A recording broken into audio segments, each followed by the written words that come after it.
Talvez um dos episódios mais importantes pra mitologia de Percy Jackson acabou de ir ao ar nesse ano novo que a gente tá tendo aqui em 2025. O 5º episódio da segunda temporada explica alguns pontos muito importantes pra mitologia da série e também já planta algumas sementinhas pro futuro, né? Quem lê os livros pegou essas sementinhas, eu acho. No vídeo de hoje a gente vai fazer uma crítica com spoilers do 5º episódio da segunda temporada de Percy Jackson, que eu já adianto pra vocês, mudou algumas coisas do livro, mas pra mim essas mudanças foram pontuais, além de serem muito benéficas pra trama.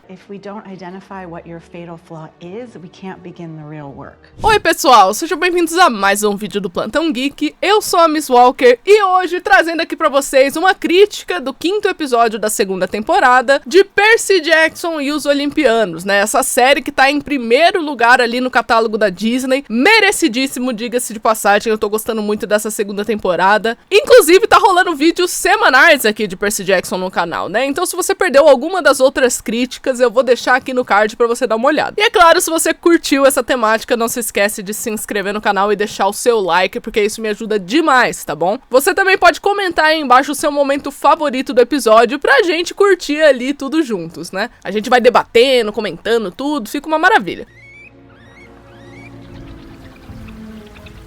Bom, vamos lá, né, gente? Eu diria que nesse 5º episódio, como eu tava falando ali no começo do vídeo, Percy Jackson apresentou pra gente um dos conceitos mais importantes da mitologia ali, criada pelo Rick Riordan, que é a definição de defeitos fatais. Inclusive, quem acompanhou o meu Esquenta PJ, né, que era justamente o compilado de vídeos que eu fiz de Percy Jackson antes mesmo da primeira temporada estrear, caso alguém tenha curiosidade, queira saber mais sobre os deuses gregos, sobre alguns detalhes mais específicos desse universo de Percy Jackson, eu vou deixar uma playlist aqui pra vocês conhecerem desse universo. E assim, em um desses vídeos eu menciono essa questão do defeito fatal, que não foi apresentado na primeira temporada, apesar de ter deixado implícito algumas vezes ali e tudo mais. Só que agora, na segunda temporada, oficialmente isso foi verbalizado pra audiência, e é muito importante que isso tenha acontecido, porque os defeitos fatais é basicamente uma característica que todo semideus tem, e é responsável basicamente pela possível ruína daquele semideus. Ou seja, é um defeito que você tem que ele pode levar à sua morte caso você não tenha conhecimento dele, ou então deixe ele aflorar assim de uma forma descontrolada. Nesse episódio a gente aprendeu que o defeito fatal do Percy é a lealdade e o da Annabeth é o orgulho, né? Ou como ela chama, a hubris. E eu achei fantástico a forma que os defeitos fatais são apresentados ali na série de Percy Jackson. Porque só pra você ter uma ideia, caso você nunca tenha lido o livro Mar de Monstros, né, que essa segunda temporada tá se baseando, a Annabeth explica pro Percy no livro o que é um defeito fatal em tipo um parágrafo. É literalmente isso, gente, é um parágrafo, 3 fala e pronto, você já sabe o que é defeito fatal. Enquanto na série eles fizeram toda uma dramatizada envolvendo isso e uniram essa descoberta com o plot da Ilha de Circe, que é um momento muito importante ali que acontece no livro, né, eu acho que é o momento mais clássico, eu diria, né, de Mar de Monstros, onde basicamente os personagens chegam na Ilha de Circe e essa feiticeira meio que lança uma magia, né, nos protagonistas e faz eles ficarem meio admirados ali, né, no lugar que eles estão e tudo mais. E aqui já fica uma pequena mudança que aconteceu em relação ao material original, né? Ali na Ilha de Circe, na versão da série, você vê homens, você vê meninos ali no meio e não somente mulheres, igual acontece no livro. Eu curti essa mudança porque deixa o cenário menos suspeito, né? Se você chega mostrando numa série um cenário que só tem mulheres e só o Percy ali de homem, ia já chamar a atenção, né? A audiência podia ficar mais esperta em relação a isso. Só que não é isso que eles estavam querendo passar na série, né? Então tudo bem, você coloca alguns homens ali que estão enfeitiçados também com o tempo. Até aparece, por exemplo, uma mulher que tá há 50 anos pra mais ali presa na Ilha de Circe. Então essas pequenas coisinhas, né? Essas pequenas pistas que vai mostrando que o lugar é suspeito, é muito bacana. É interessante também que eles adicionam um pouco mais de características na Circe, né? Como, por exemplo, fala o defeito fatal dela. A gente não sabe se é verdade ou não, né? Porque ela pode ter mentido de repente. Mas se o defeito fatal da Circe for empatia mesmo, eu vou achar muito bacana, né? Porque o próprio Percy explica o mito da Circe, onde ela basicamente ajuda os heróis e eventualmente os heróis só, tipo, vão embora, tal, conseguiu o que queria da feiticeira e vaza. Então toda essa conversa sobre defeitos fatais, né? O episódio meio que gira em torno disso. É muito pertinente para o que a série quer, né? E sem falar que, como eu tinha dito aqui no começo do vídeo, é um elemento importante pra mitologia de Percy Jackson. Vai fazer efeito nas outras temporadas, nas outras adaptações dos livros que vão seguir. Outra coisa importante que vem com essa trama da Circe é justamente a introdução das sereias, que são essas criaturas todas enigmáticas, que participam de muitos mitos ao redor do mundo, né? E Percy Jackson tem a sua versão de sereias também.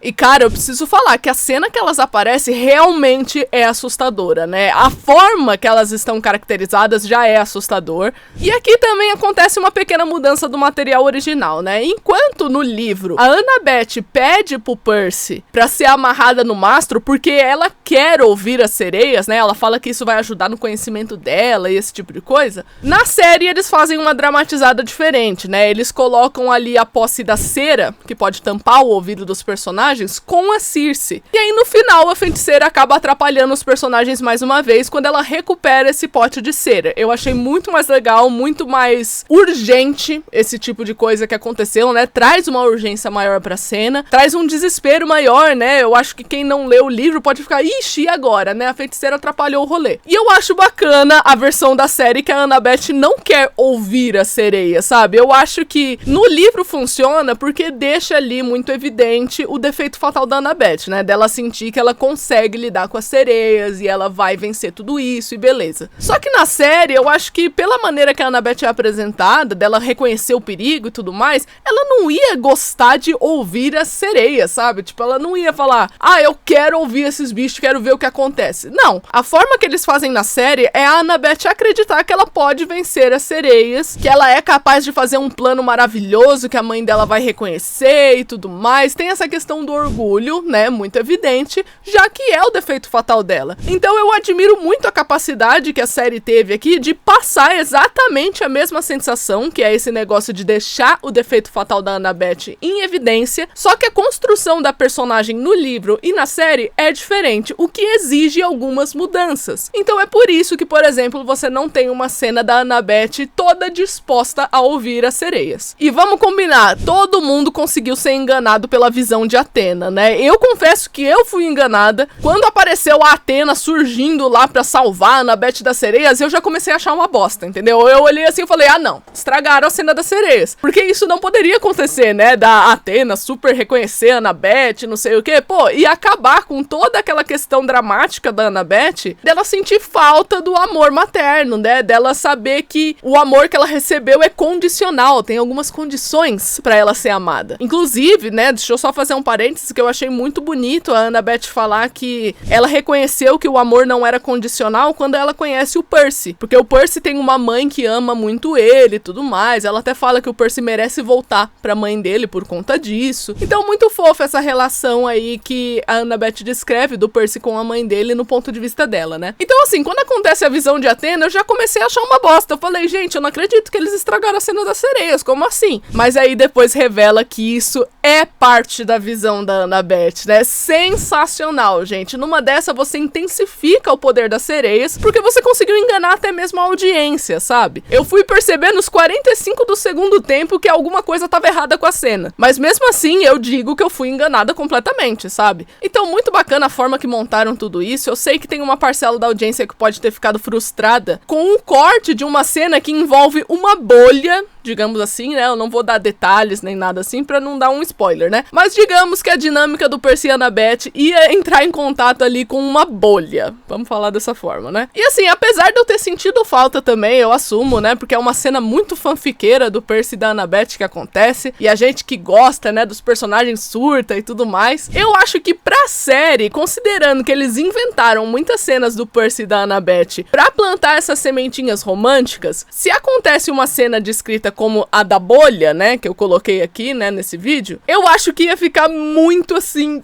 escancarado algumas dinâmicas de Percy e Annabeth no futuro. Senti falta? Senti. Entendo por que cortaram? Entendo também. Então assim, só mencionando que eu sei que tem uma galera que ficou frustrada com esse corte. Eu também queria ter visto, gente, mas eu entendo por que cortaram. E a gente continua aqui com algumas mudanças que eu achei extremamente positivas pro enredo, como por exemplo, você continuar mostrando o ponto de vista da Clarice, né, que afinal de contas foi ela que recebeu a missão do Velocino. E é bom a gente deixar enfatizado enfatizado aqui pra uma galera que não conhece o material original, que nos livros é tudo no ponto de vista do Percy, gente. A gente não sabe as coisas que acontecem com a Clarice, o que ela tá sentindo e tudo mais. Não tem isso. Assim como não tem de outros personagens também, né? Não tem de ninguém a não ser o Percy. Então é muito bacana que a série coloca o momento que a Clarice chega ali na Ilha do Polifemo. Ela dá meio que uma desabafada ali pro Grover, né? Que na verdade que ela acha que é o Grover que tá ouvindo ela, mas não é. Então a gente vê os efeitos do fracasso, né, pra Clarice. Eu achei muito boa essa cena, inclusive. Acho que dá uma profundidade na personagem que é bem interessante. Então eu tô gostando muito desses múltiplos pontos de vista que estão sendo mostrados na série. Outra mudança que aconteceu é em relação ao Polifemo em si, né? Essa criatura, esse ciclope que tá prendendo o Grover na caverna. Porque no livro é uma coisa mais cômica, tá, gente? A parte do Grover, ela tem um perigo e tudo mais, só que ela é pra ser colocada ali como uma coisa um pouco mais cômica, um pouco mais infantil. Você coloca ali o Grover de noiva enganando o Polifemo e ele engana, tipo, quase até o fim, esse ciclope. Enquanto na série eles decidiram mostrar que o Polifemo, essa criatura tão emblemática, que participa de tantas histórias importantes da mitologia, na verdade não é tão burro assim. Ele não enxerga muito bem, isso é verdade, só que ele sabia que o Grover era um sátiro. Na verdade, ele utilizou isso de armadilha, né, pra você atrair mais semideuses em direção ao Grover. E isso é uma coisa que não tem no livro, né? O Polifemo, ele se revela ali na série muito mais inteligente do que no livro. E eu acho pertinente considerando a figura mitológica que ele representa, né? Ele é uma figura importante. Já que todo mundo tem medo dele, vamos colocar um motivo pra galera temer ele, né? Ele consegue arquitetar planos e armadilhas muito bem, e a série deixou muito claro isso. E agora, em relação a algumas referências, né, pro futuro da obra, eu acho muito bacana que você colocou duas referências muito importantes, né? Duas sementinhas de enredo muito importantes. A primeira coisa foi uma que é direcionada pra galera que gosta dos livros, sabe? Que conhece todas as sagas do Rick Riordan, que é a presença da personagem Hyla, ali na Ilha de Circe. Essa personagem, que parece uma simples figurante, né? Ela aparece por pouquíssimo tempo. Na verdade, ela se torna importante em outra saga do Rick Riordan, que seria Heróis do Olimpo. Ela tem um parentesco com uma personagem que é introduzida também em Heróis do Olimpo. Então, com certeza, se você leu essas duas sagas, você gostou de ter visto a Hyla ali na Ilha de Circe. E é bacana em questão de roteiro quando eles fazem isso, porque é sinal que o Rick Riordan, né, e os outros roteiristas da série estão levando a sério essa questão dos personagens, né, e esse desejo de você talvez visitar outras franquias de Percy Jackson no futuro. Então eu gostei muito de ter visto a Hyla ali na Ilha de Circe, viu? E é claro que outra referência, que é a maior de todas aqui, são alguns dos diálogos que o Percy tem com a Annabeth em questão de você querer salvar a Annabeth o tempo inteiro, ou então o Percy reconhece às vezes que a Annabeth salvou ele. Então essa dinâmica de um salvar o outro, como eles dois se complementam nesse aspecto, é importante pro restante da franquia. Você tem momentos que isso fica muito enfatizado, né? Como, por exemplo, tem uma conversa que o Percy tem com a Annabeth na série, que ele diz que ele tem medo real de, tipo, ter que escolher entre o Olimpo